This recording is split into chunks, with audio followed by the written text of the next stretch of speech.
Is there convincing evidence that supports the notion that all life shares a common ancestor? And the answer is yes. As we've talked before in this module, we have evidence from DNA that shows a common origin. We also have evidence from the fossil record showing the species changing through time in the geological layers. And we have observed evolution in current times, and we've seen evolution taking place in the natural world and speciation happening in the natural world. But some of you might have a different view. Some individuals do not accept that evolution has taken place, and some struggle with whether they can accept evolution and still maintain their religious beliefs. I want to acknowledge those of you who are experiencing that struggle and assure you that your views will not be diminished in this class. You are all welcome in this course, and we are going here to focus on the science. I welcome you to ask any questions if you have them, please. It is common to see a conflict between religion and science, and this is in part because there are many examples of individuals, including prominent biologists, who propagate this idea of a conflict between religion and science. So, for example, Richard Dawkins has written several books, and in some of them criticizing religious beliefs and writing things that will be fairly offensive to people with religious views. Similar, Jerry Coyne, also a prominent evolutionary biologist. So they are examples of individuals who propagate this idea of a conflict between religion and evolution. But on the other hand, there are also many examples of individuals, including biologists and even religious people, that see evolution and religion, or science and religion, as possible to coexist with one another and not being in a conflict. For example, Francis Collins here, he was the director of the Human Genome Project. So this is the project that mapped the entire human genome. And he's also the director of the National Institute of Health, which is one of the most prominent scientific institutions in the country. And he advocates for evolution. In addition to that, he is also a self-proclaimed evangelical Christian. And he says that evolution and religion do not have to have a conflict with one another. You might not have heard of this other individual, Theodosius Dobzhansky. He is also a very prominent biologist, especially he's a very prominent evolutionary biologist. He was one of the pioneers of what we call the evolutionary synthesis. This is the movement that brought together our modern understanding of genetics with our understanding of evolution. So he can be seen as the father of modern evolutionary biologists.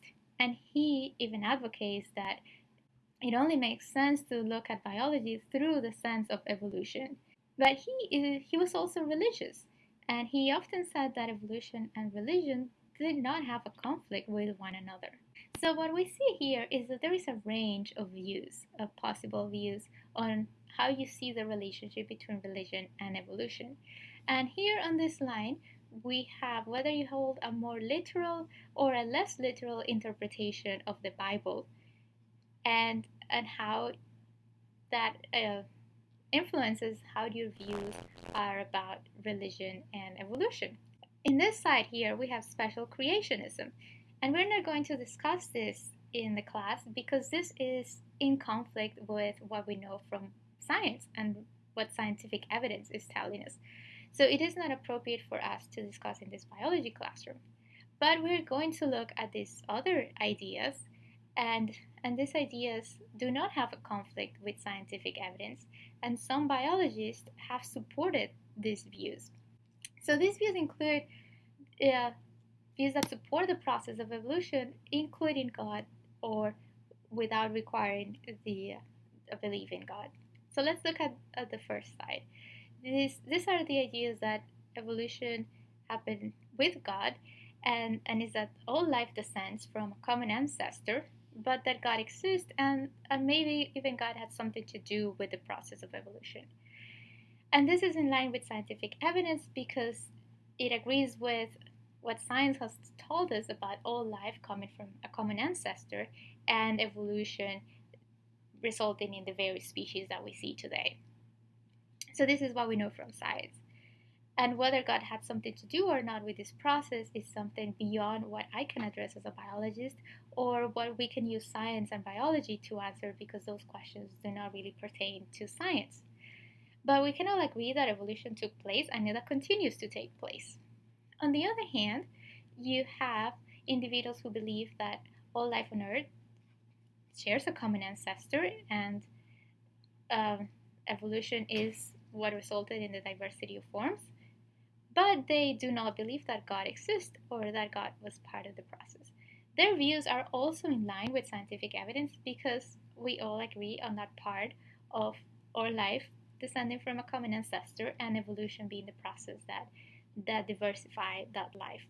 So both views are equal in terms of their scientific, how they agree with the scientific evidence, but the difference is whether they believe that God exists or not. And that question of the existence of God does not pertain to science. So what I'm trying to say here is that I'm not advocating for whether you should believe one thing or the other. It's up to you whether you believe in whether God exists or not. But what I'm trying to focus here is on the part that we can all agree on, and is the evidence that we have from scientific studies, and that is that all life comes from a common ancestor, and that the diversity of life that we see today is the result of evolution. Science is really a bounded field, just like any field. It has its own boundaries, and science acts within the realm of answering questions about the natural world and using natural explanations. So we have questions like what causes natural phenomena, and it uses natural resources to answer, natural processes to answer those questions. While on the other hand, philosophy and religion are concerned with questions such as what is the purpose of life and the existence of God and how we should behave. And those questions, the questions that science and the questions that philosophy and religion try to answer, belong to different realms. And there is no conflict when they remain in those realms.